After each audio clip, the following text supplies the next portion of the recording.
The night my friends decided to turn my loneliness into a joke, I stood under a flickering streetlight with rain soaking through my jacket, wondering when my life had quietly become something people laughed at instead of cared about. The city lights blurred in the wet pavement, and for a moment, I felt like a ghost passing through my own existence, unnoticed, unwanted, invisible. I had agreed to come out because I was tired of being alone, tired of eating dinner with silence, tired of pretending that scrolling through other people's happiness did not make my chest ache. I had no idea that what was meant to humiliate me would become the moment that slowly began to rebuild everything I thought was broken inside me.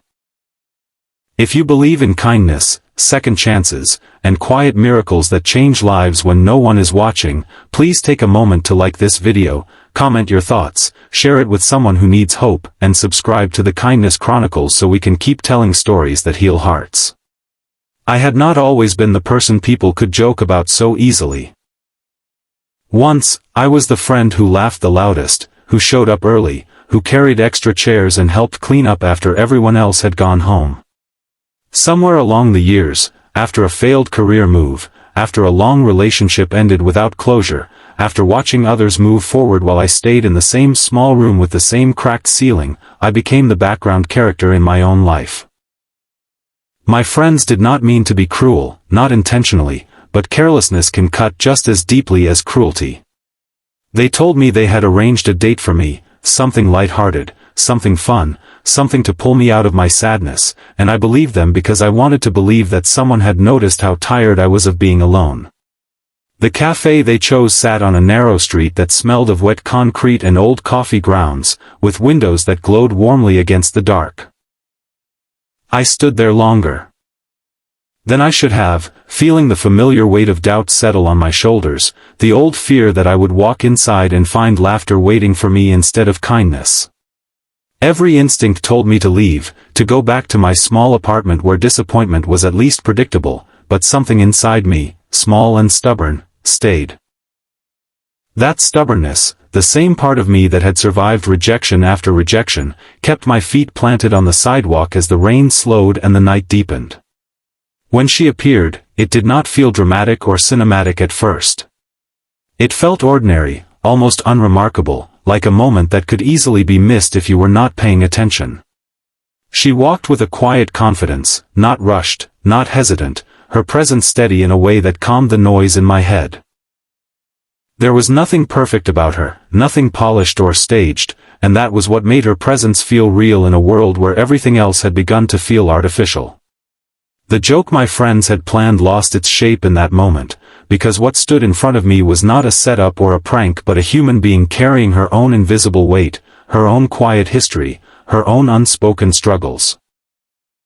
As the evening unfolded, the cafe's warm light softened the sharp edges of my thoughts, and for the first time in a long while, I felt seen not as a project to be fixed or a problem to be solved but as a person worth listening to.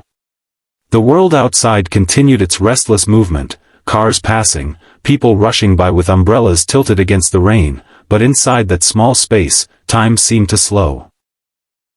I noticed the way my breath eased, the way my shoulders lowered, the way the constant tension I carried began to loosen its grip. There was no instant transformation, no sudden miracle, just the quiet beginning of something fragile and sincere, something that did not demand I be better than I was in that moment. Over the weeks that followed, my life did not magically become perfect. The same problems waited for me each morning, the same small room, the same uncertain future, the same lingering self-doubt that whispered I did not deserve good things. But now, those problems felt slightly less heavy, as if I were no longer carrying them alone. There is a strange power in simply being acknowledged, in realizing that your existence matters to someone outside your own mind. It does not fix everything, but it changes the way you face what remains broken. The hardest part was learning to trust that what had begun as a joke could become something real. Old wounds do not heal easily, and the memory of being laughed at lingered in the back of my thoughts like a shadow.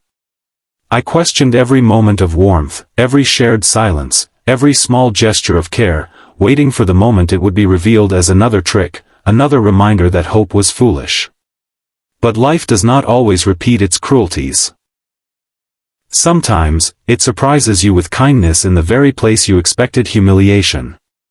Sometimes, the door you almost walk away from opens into a room where you can finally breathe. As time passed, I began to notice changes in myself that had nothing to do with anyone else.